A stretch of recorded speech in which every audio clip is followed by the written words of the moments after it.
This little hamlet in western Germany is currently the epicenter of a massive protest movement with thousands of climate activists occupying the area. But what is the reason for this? Why would anyone fight for a tiny village that had a mere 8 inhabitants at its last census? Catalyst for this movement is a gigantic open pit mine that is about to consume the small village. But what are they mining for? This piece of rock. It is called lignite or brown coal, and it is used as a fossil fuel for energy production. Germany is the largest extractor of lignite in the world and was dependent on it as a provider for electricity for decades. The key player here is a German corporation named RWE, who makes billions in profits with the extraction and burning of lignite. It is one of the biggest producers of electricity in the country and therefore the single biggest emitter in Europe, with up to 150 million tons of CO2 equivalents. Here in Western Germany, they are operating a number of excavation sites that formed some of the biggest man-made holes in the world. Vast pits of soil and coal, consuming fields, forests and villages as it moves through the landscape. The land gets renatured eventually, and people get resettled. But not everybody moves out of free will, and cultural and natural landmarks are lost forever. The actions of RWE have been opposed by climate and nature activists for years. One of the more prominent examples was the planned destruction of the Hambacher forest, a small remaining piece of a once large forest that had already lost most of its area by the mining of coal. Activists occupied the forest with self-made tree houses to prevent the downcutting of those trees. Protesters clashed with private security hired by RWE, as well as the police force who was ordered to remove the activists. But their efforts were successful and the clearing of the forest was put on hold. RWE is holding on to a dying industry and is trying to get the most profit out of it before the age of coal extraction is over.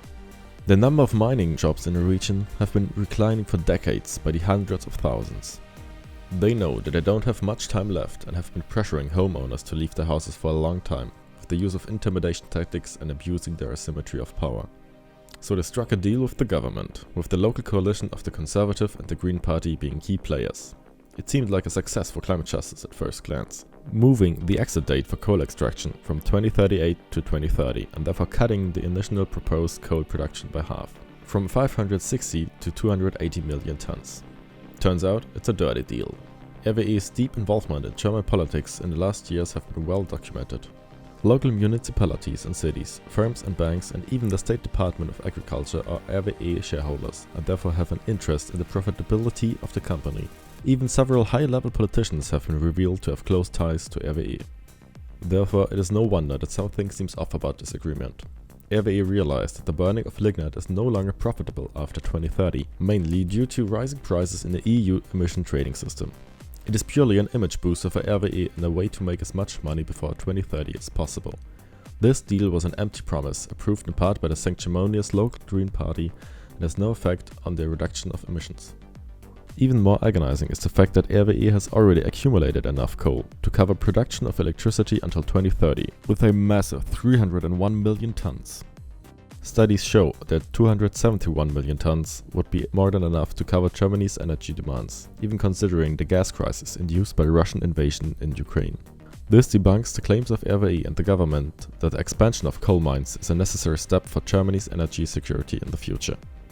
With this deal, Germany takes a step further towards failing to achieve mandatory international climate regulations and reaching the goal of the Paris Agreement. Now this is where our tiny village of Lützerath comes into play. It is located within the designated excavation zone and therefore stands amidst a new massive wave of protest and resistance from activists living there. Just recently, the clearing of the village by police forces has begun and the construction of a fence to keep out further protesters is on its way. It is estimated to take days or even weeks until Lützerath is cleared, but a new massive protest is on its way to stop further action. If it will succeed is uncertain for now.